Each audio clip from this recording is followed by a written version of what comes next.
1900, 9 out of every 10 whiskeys drunk on Earth were Irish.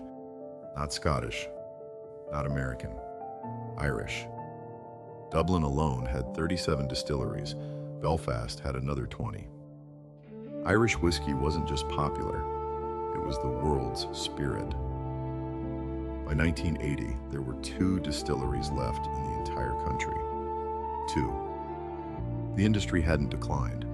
It had been annihilated by politics, by pride, and by a series of catastrophic decisions that nearly erased 400 years of craft from history.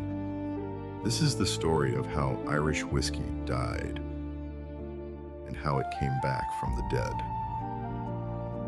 To understand the collapse, you need to understand the empire. In the 1800s, Irish whiskey was royalty. When British soldiers returned from India, they drank Irish. When Americans wanted sophistication, they ordered Irish. Dublin's distilleries were industrial cathedrals. John Powers alone produced 1 million gallons a year. The Irish had something the Scots didn't: pot still whiskey, made with a blend of malted and unmalted barley that created this rich, oily, almost honeyed character. They triple distilled for smoothness while the Scots double distilled. And they refused, absolutely refused, to use those newfangled column stills the Scots were embracing. That refusal was about quality. Irish distillers considered column still whiskey an abomination, a shortcut beneath them. They were probably right about the quality, but that pride became a chain around their neck. By the 1870s, Irish whiskey was the most exported spirit on the planet. Jameson, Powers, Tullamore, these weren't brands, they were institutions.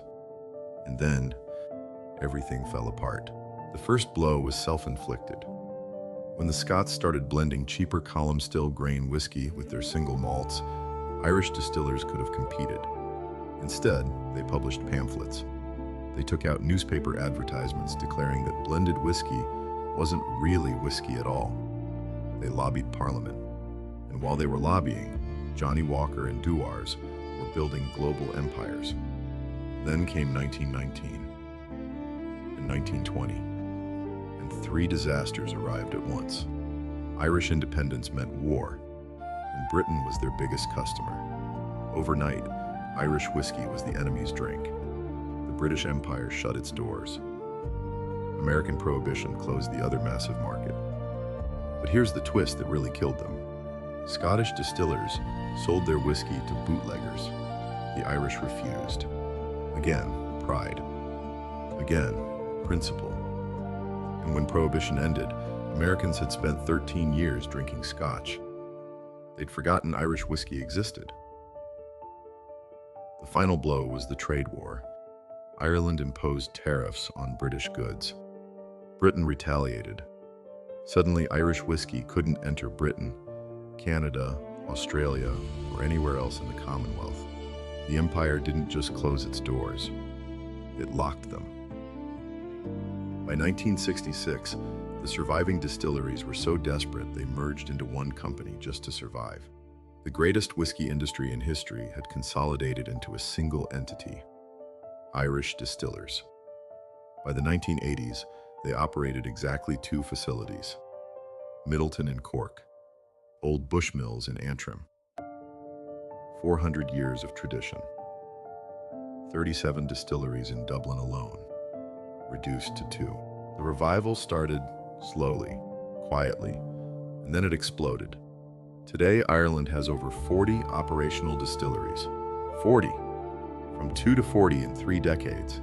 And unlike the old days, when the distilleries were closed, industrial facilities, these new ones want you inside. Jameson Bow Street in Dublin is where you start. Not for the whiskey, though it's solid, but for the building itself. This is the original 1780 distillery, right in the heart of the city, where they've turned copper and stone into a proper experience. The blending class is worth your time. You learn to actually build your own bottle.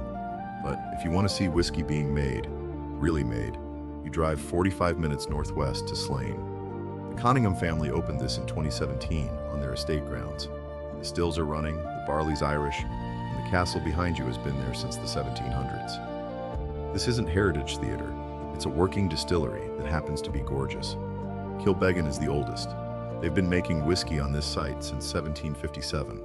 Not continuously, they closed in 1954 and reopened in 2007, but the water wheel still works. The wooden mash tun is still there. Walking through Kilbeggan feels like walking backwards through time. Tullamore, same region, different feel. This is where Tullamore DEW comes from, and they opened a new distillery in 2014 after being made in Cork for 60 years. If you've ever ordered a whiskey with ginger, and you have, it was probably this one. Down in Cork, Midleton is the giant. This is where Jameson, Redbreast, Greenspot, and Powers are actually made. One facility, multiple brands, genuine scale. The old distillery is a museum. The new one next door is one of the largest pot still operations on the planet. And then there's Dingle, small, remote. On the wild Atlantic Way where the rain comes sideways. They released their first whiskey in 2016, and it was immediately oversubscribed. Right. You're standing at a bar. You want to order Irish whiskey. Here's what actually matters. Forget age statements. A 12-year-old Irish whiskey isn't automatically better than a young one. Redbreast 12 is spectacular. So is Writer's Tears, which has no age statement at all. Age means time in a barrel. It doesn't mean quality. What you're looking for is pot still. If someone says single pot still Irish whiskey, that's the old style, the stuff that made Ireland famous. It's made with malted and unmalted barley in a copper pot still. Redbreast, Greenspot, Yellow Spot, Powers, John's Lane, these are the flag bearers. Single malt means only malted barley, same as Scotch. Tyrconnell, Dingle, Bushmills 10-year. Different character. Lighter, sometimes fruitier. Blends are exactly what they sound like. Grain whiskey mixed with pot still or malt. Jameson, Tullamore DEW, Paddy. These are the everyday whiskeys. Nothing wrong with them. But if you want to understand what makes Irish whiskey Irish, you need to try pot still. When you're tasting, forget swirling the glass like it's wine. Add a few drops of water. Not ice, water. Ice numbs everything. Water opens it up. Smell before you sip. And when you sip, let it sit on your tongue. You're looking for that characteristic softness, that triple distilled smoothness. And underneath it, depending on the whiskey, honey, vanilla, orchard fruit, or something almost creamy. The single best accessible bottle to start, Greenspot. It's been made the same way since the 1920s. It's widely available, and it tastes like the whole history of Irish whiskey in one glass. Here's what I want you to take from this.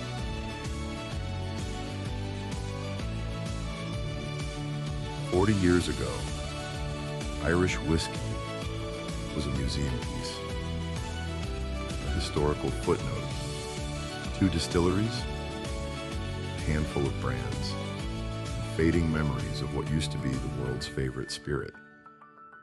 Today, there are more distilleries in Ireland than there have been in a century. Kilbeggan's water wheel is turning again. There's whiskey aging in barrels at Dingle that won't be ready until 2030. The revival isn't coming. It happened. And it's still happening. If you're planning a trip to Ireland, build a day around this. Pick one distillery. Slane for beauty, Kilbeggan for history, Dingle for remoteness. And go see what they're making. This isn't about drinking. It's about understanding. And next week, we're going somewhere you've walked past 100 times and never noticed. Full guide linked below. See you next Monday.